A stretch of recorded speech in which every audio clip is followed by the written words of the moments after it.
Radhe Radhe friends. Vat Savitri व्रत कथा। भारत की सनातन परंपराओं में व्रत और त्योहारों का विशेष महत्व है।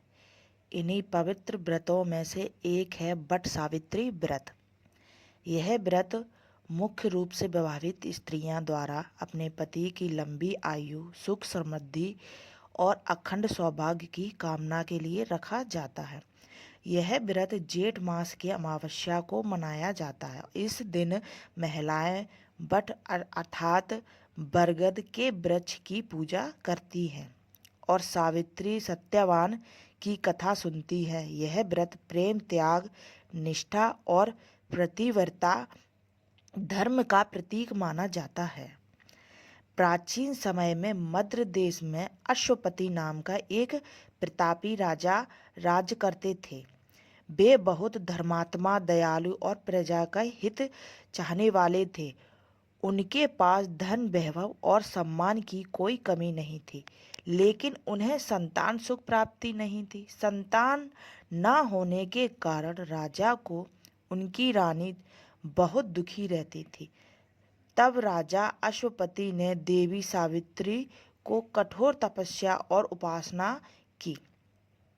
कई वर्षों तक पूजा करने के बाद देवी प्रसन्न हुई और उन्हें एक सुंदर, एक तेजस्वी कन्या प्राप्त हुई। देवी के आशीर्वाद से जन्म लेने के कारण उस कन्या का नाम सावित्री रखा गया। सावित्री बचपन से ही अत्यंत बुद्धिमान, सुंदर और गुणवान थी। जब वह विवाह योग्य हुई तो राजा अश्वपति ने उसके लिए योग्य वर खोजने का प्रयास किया, लेकिन सावित्री जैसी गुणवान कन्या के लिए कोई उपयुक्त वर नहीं मिल पाया। तब राजा ने सावित्री से स्वयं वर चुनने को कहा। सावित्री वन वन घूमकर योग्य वर की तलाश करने लगी। एक दिन उसने वन में एक तपस्वी और तेजस्वी युवक को देखा। उसका नाम सत्यवान था।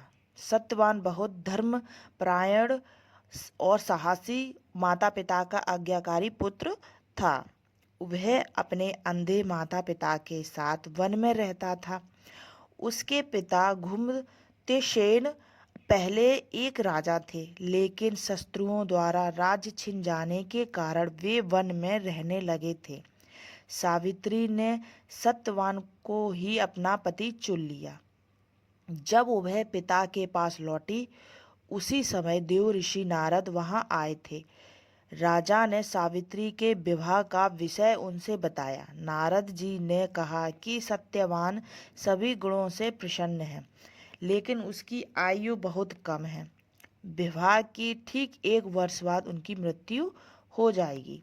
यह सुनकर राजा अश्वपति चिंतित हो गए और उन्होंने सावित्री को दूसरा वर चुनने के लिए कहा, लेकिन सावित्री अपने निर्णय पर अटल रही।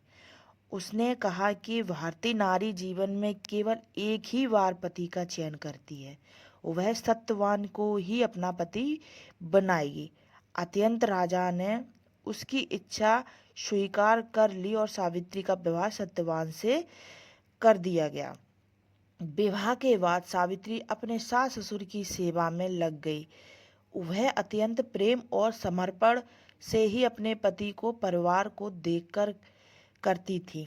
धीरे धीरे वह दिन भी निकट आने लगा जिसकी भविष्यवाणी नारद जी ने की थी। सावित्री ने उस दिन से ही 3 दिन पहले ही कठोर व्रत और उपवास आरंभ कर दिया।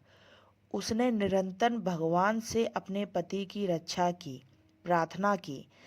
जिस दिन सत्यवान की मृत्यु निश्चित थी, उस दिन वह लकड़ियां काटने के लिए वन गया। सावित्री भी उसके साथ चली गई। जंगल में काम करते समय अचानक सत्यवान के सिर में तेज दर्द होने लगा।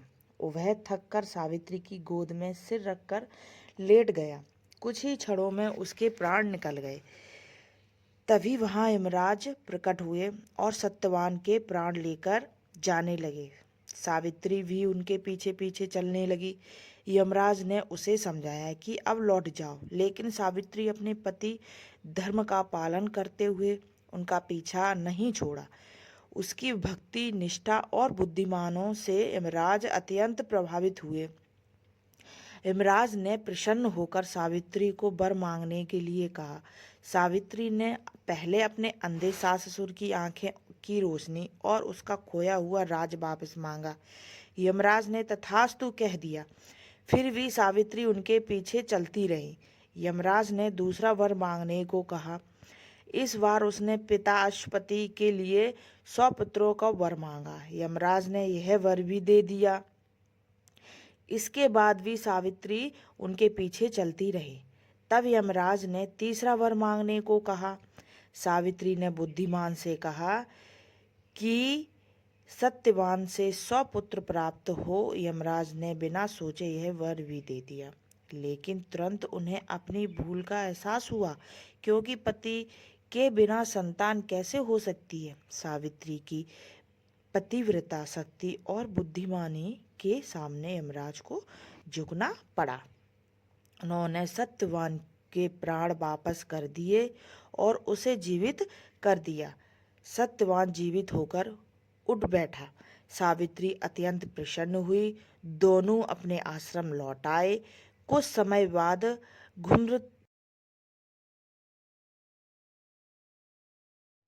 घुमतसेन को उनका खोया हुआ राज वापस मिल गया। उनकी आंखों की रोशनी लौट आई। राजा अश्वपति को भी संतान सुख प्राप्त हुआ। इस समय सावित्री की भक्ति और प्रेम और दृढ़ निश्चय के कारण सबका जीवन सुखमय हो गया। तभी से यह व्रत वट सावित्री के नाम से प्रसिद्ध हुआ। वट सावित्री को दीर्घ आयु और अमरत्व के प्रतीक माना जाता है। महिलाएं उस दिन वट वृक्ष की पूजा करके चारों ओर धागा बांधती हैं और अपने पति की लंबी आयु की कामना करती हैं। यह कथा में हम ये सीखते हैं कि सच्चा प्रेम, निष्ठा और दृढ़ संकल्प से बड़ा संकट भी दूर किया जा सकता है। सावित्री भारतीय नारी के आदर्श स्वरूप का प्रतीक मानी जाती है। ये कथा यहाँ पे समाप्त हुई। राधे राधे।